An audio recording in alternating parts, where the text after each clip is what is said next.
혹시 뇌졸중이 발생하기 한 달 전이나 며칠 전에 몸이 신호를 보낸다는 사실을 알고 계셨나요? 뇌졸중은 분명히 세계에서 가장 큰 사망 원인 중 하나입니다. 뇌졸중의 가장 이상한 점은 증상이 보통 빠르게 나타나지만 몇 시간 또는 며칠이 지나도 자신에게 문제가 있다는 사실을 깨닫지 못할 수 있다는 것입니다. 뇌졸중은 심장이 펌핑하는 피가 뇌 일부에 도달하지 못하는 경우 발생하는 의학적 응급 상황입니다. 그 부위로 적은 산소와 영양소를 공급받지 못해 초당 수천 개의 뉴런이 죽게 되면서 어떤 이유에서든 심혈관 질환은 전 세계적으로 특히 젊은 층에서 증가하고 있습니다. 아무리 사소해 보일지라도 결코 무시해서는 안 되는 경고 신호가 있습니다. 많은 증상이 한 달 전부터 나타나며 많은 사람들이 이를 무시하거나 다른 것으로 착각합니다. 가장 중요한 것은 이러한 징후를 인식할 수 있는 것입니다. 이 비디오에서 볼 수 있는 징후가 나타나면 뇌졸중이 일어나기 전에 가능한 빨리 의사를 찾아가십시오. 오늘은 뇌졸중 발생 한 달 전에 몸이 보내는 7가지 신호와 이 질병을 예방하고 이 끔찍한 통계를 벗어나는 방법에 대해 알아보겠습니다. 첫 번째 신호, 지속적으로 높은 혈압.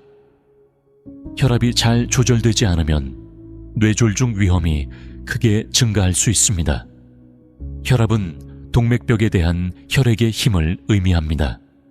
이 압력이 높으면 고혈압이라고 합니다. 높은 혈압은 혈관을 손상시키고 시간이 지남에 따라 좁아지고 약해지며 심지어 파열될 수 있습니다.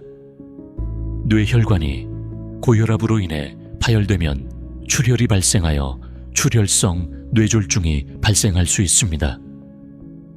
고혈압이 뇌로 혈액을 공급하는 동맥을 손상시키면 혈류를 줄이고 막힘을 유발하여 허혈성 뇌졸중을 초래할 수 있습니다. 따라서 고혈압 여부를 알고 고혈압일 경우 적절히 치료하는 것이 중요합니다. 생활 방식을 바꾸고 약물을 제대로 복용하여 혈압을 조절하십시오. 이는 뇌졸중 및 기타 심혈관 질환의 위험을 줄이는 데 필수적입니다. 두 번째 신호, 과도한 피로. 과도한 피로 또는 극심한 피로는 뇌졸중 전 증상일 수 있습니다. 피로는 다른 원인으로도 발생할 수 있다는 것을 기억하십시오. 뇌졸중 관련 피로는 강렬하고 지속적인 피로를 초래하며 신체적 활동이나 수면 부족과 관련이 없습니다. 예를 들어 과도한 피로는 뇌로 가는 혈류 변화와 관련이 있을 수 있습니다. 이는 죽상경화증으로 인한 동맥 좁아짐이나 산소 공급에 방해가 되는 잠재적 혈전으로 인해 발생할 수 있습니다. 때문에 평소와 다른 피로감을 느끼면 의사를 만나 정밀 평가를 받으십시오. 때때로 극심한 피로는 미니 뇌졸중으로도 알려진 일과성 허혈 발작이 발생하기 전 신호일 수 있습니다. 이는 뇌로 가는 혈액 공급에 일시적인 문제가 있음을 경고하는 것입니다. 일과성 허혈 발작은 일시적인 상태로 뇌졸중이 발생할 수 있음을 나타내는 신호일 수 있습니다. 증상은 일시적이며 몇 분에서 몇 시간 동안 지속되며 뇌의 영구적인 손상을 일으키지 않습니다. 일반적으로 뇌의 동맥이 막히지만 24시간 이내에 체내에서 혈전을 해소하여 증상이 사라집니다. 그러나 이는 뇌졸중이 일어날 수 있다는 강력한 신호입니다. 세 번째 신호, 시력 문제. 갑작스러운 시력 변화가 있다면 뇌졸중 경고 신호일 수 있습니다. 시야 흐림, 복시, 눈 문제, 집중 어려움도 뇌 혈액순환 손상의 징후일 수 있습니다. 시력 상실이 발생할 때는 눈에 혈액을 공급하는 동맥의 막힘 때문일 수 있습니다. 물론 다른 시력 문제의 원인도 있습니다. 그렇더라도 문제가 무엇인지 계속 조사하십시오. 네 번째 신호, 사지의 무감각 또는 약화. 사지의 무감각 또는 약화는 특히 신체 한쪽에서 뇌졸중, 전 경고 신호일 수 있습니다. 이러한 갑작스러운 무감각 또는 약화는 일반적으로 신체의 한 부분, 예를 들어 팔이나 다리 또는 얼굴 한쪽에서 발생합니다. 신체의 한쪽이 감각을 잃을 수 있습니다. 이러한 증상은 일반적으로 몇 분 또는 몇 시간 동안만 지속되지만 결코 무시해서는 안 됩니다.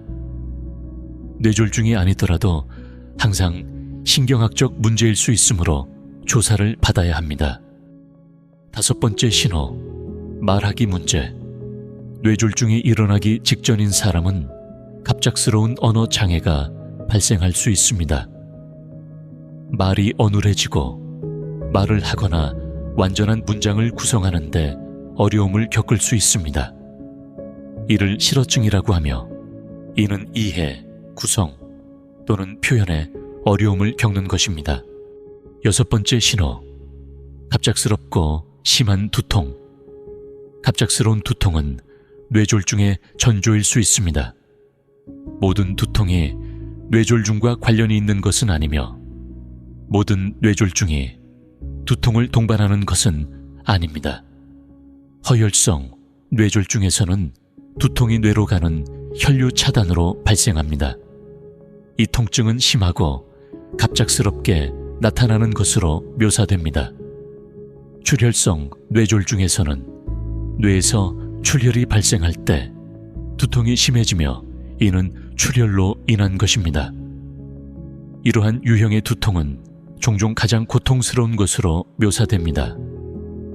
때로는 심한 두통이 뇌동맥류 파열의 신호일 수 있습니다. 이는 항상 주의해야 할 또 다른 사항입니다. 일곱 번째 신호, 기타, 신경학적 증상. 출혈성 또는 허혈성 뇌졸중이 일어날 사람은 다른 신경학적 증상을 경험할 수 있습니다. 기억력 문제, 균형 상실, 메스꺼움 및 구토도 초기 징후일 수 있습니다. 즉, 뇌졸중 발생, 며칠 또는 몇 주 전에 나타날 수 있습니다. 그러나 여러 다른 문제들도 유사한 증상을 일으킬 수 있습니다. 발작, 저혈당, 뇌종양, 불안 발작 및 중추신경계 감염이 있는 사람도 이러한 증상을 경험할 수 있습니다. 따라서 항상 좋은 의사를 찾아 정밀 평가를 받으십시오.